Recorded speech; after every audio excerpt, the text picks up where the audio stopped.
folks. So by the time you're watching this, you have watched the gentleman on YouTube making his sphere, and you can see here I've been practicing my sphere exactly with the technique that he showed us, and I learned all the names of the different shadows and that kind of thing. I had a couple of little goes here, as you can see, and you are ready to start having a go. Maybe you watch the video first and you're watching this before you get anything out, that's up to you. To do this then, you're going to need a pack of charcoal that you've got in your pack. I think you've got tons in there. I don't think you'll need as much as you've got. I've literally only used about that much so far. You'll need a pencil. You might want a rubber or an eraser, as they call it on that video, and you definitely need an old cloth. I'm using an old tea towel here just to kind of keep your finger not too dirty so that it doesn't go everywhere and you don't get black everywhere. You also need some scrap paper. I'm using actually a bit of the card that we didn't use for the skeleton, and you need your cartridge paper. It's finally coming into its own, so most of you have got kind of 3 or 4 sheets, so you've got plenty of space to practice. So this is my effort and things that I've been doing, and what we're learning to do is study the human form using charcoal. So I'm not looking for kind of a particular piece of art at the end of it. I want you to do some studies. So the first step obviously is to watch the video of the gentleman. If you haven't done that already, please do that now.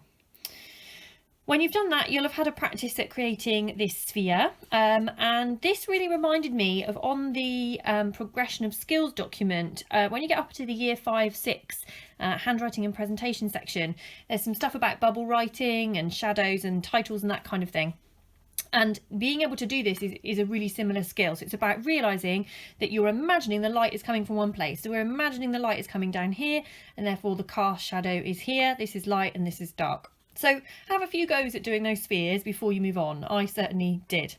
I've then had a go at a couple of figures, and it's using exactly the same principle. We're combining our learning about the structure of the human body that we did at the beginning of this term with some of this use of charcoal. So I'll talk you through how that went. So the first step to creating a figure was for me to draw basically a stick man in a really sketchy kind of a way. So I've done a couple, as you can see. I've got my, he's a bit like something called Vitruvian Man. You can look that up, that began with a V, Vitruvian Man. Or you might like to do somebody who's going for a jog or doing some skipping or some sort of action like that. I'm going to go for another Vitruvian one, I think, for this one. So for that one, I'm going to draw a circle. Now you could go as big or as small as you want. Quite fun to go big, I guess. And I'm just sketching, and like they did on the video, circles don't come through the first draw. You know, you want some practice and you want to kind of go around a few times. And then I'm going to imagine, okay, if I've got a person here, his head will be like that. Here's his body, or her body. Here's my stick man. Notice how I'm really not pressing hard, so I've got a choice to change things afterwards. I didn't do any rubbing out on the other one actually, because I just did it lightly. Okay, he's a stick man. He's nothing special as yet. This is when the bit about the human form comes in, because we're thinking, okay, we know about each of these different sections. We know we've got the humerus, here's the femur, we know where those joints are. So we're going to treat each one of those sections as its own thing. So to do that, each of these stick parts I'm going to make into more of a rounded oval shape. And again, I'm going to do that really lightly. I learned how to pick it up. And I'm going to use the side just like the man told us on the video. So again, I'm going in lightly, and what I love about charcoal, the reason I've chosen charcoal for this, is because it is so forgiving, because you can just literally rub it out with your finger. Okay, so there's a kind of a blob. Going to do another one there, and I'm thinking about the joints. There's the knee joint. Okay, and I'm also thinking, okay, these thighs here, they're going to be a little bit bigger probably than the calves here. And then I want my, so I'm sort of looking all the time at how it's going to work. So I've actually not gone down the middle of the stick there. I've gone on the top because I realised that it didn't quite look right. So use your eyes all the time, be looking at it and think about the figure. Just do a little hand there. Each one, oh, that's a bit thick. Each one rounded. So if I kind of sketch that in a bit, it makes it look a bit thinner. Okay, and then his head. Okay. His body needs to be just a bit bigger. Did you see I went way off there, but it doesn't end up mattering. Okay, so that's quite cool. I'm quite pleased with that. And if I look back at our overview, you can see already that's starting to look like those. So there's some really cool kind of images there, so you might like to look at some of them. You know, they're dancing and things, they've taken it a bit further. So that's a start. So then to get from that to something more like this, it's just a case of slowly building it up. Again, if you're not happy, you've got plenty of paper, you know, have another go, keep sketching until you're happy with something. So then I'm gonna just keep going over it. In fact the next step I've done that is just to sort of merge, and that'll give me, I'm just using my finger as a tool here. Now if I go like this, that's going to ruin it, so let's not get it there. So let's always get your flannel or your tea towel or your bit of kitchen roll, whatever you've got, just wipe it off before you do any of that. You don't want to get it on there, that would look splodgy. The thing that's great about it is also the thing that makes it a little bit dangerous. Don't be doing this next to any lovely velvet sofas, folks. I don't want to be getting in trouble with any parents. Okay, so now he's looking, you know, a bit more chunky. He's got a bit of sort of developing a 3D-ness to him, isn't he? But he needs a bit more definition. So then you just keep building up, and that's all I've done with this one, is keep building up. I think his tummy looks a bit skinny compared to his thighs, so I'm going to build that up, and I'm going to just go over the top. Again, just by going up, by repeating that shape, you get a nice rounded shape rather than just doing it once hard. I'm going to go over this again, just defining each bit.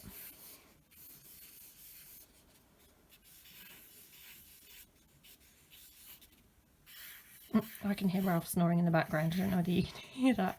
I've never had a cat who snores before, but he's quite a prolific snorer, so I hope it's not too distracting. Sorry.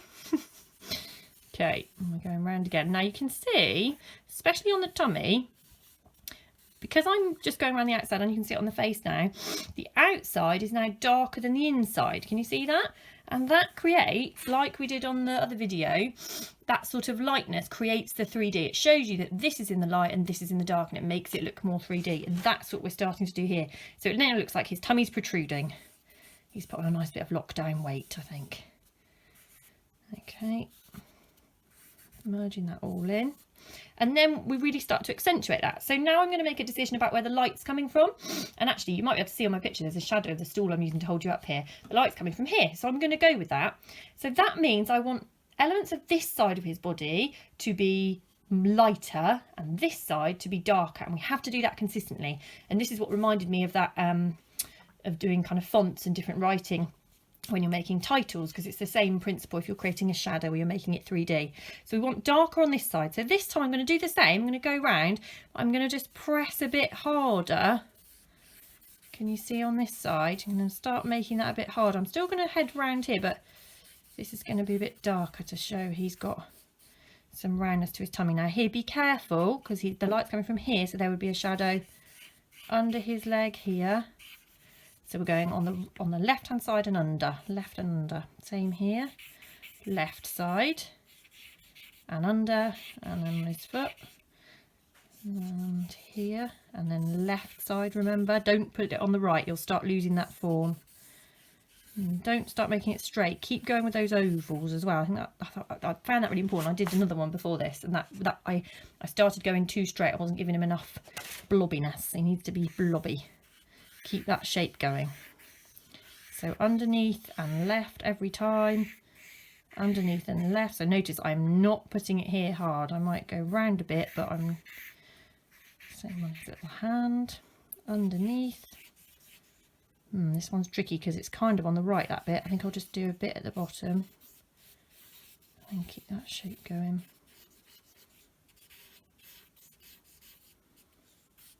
And I'm not forgetting his face. So the bottom and left is getting that harder treatment.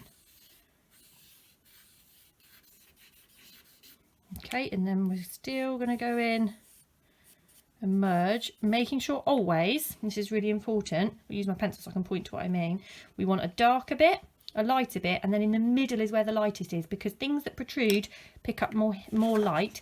Exactly like this part is the lightest bit of my sphere. So what I don't want to do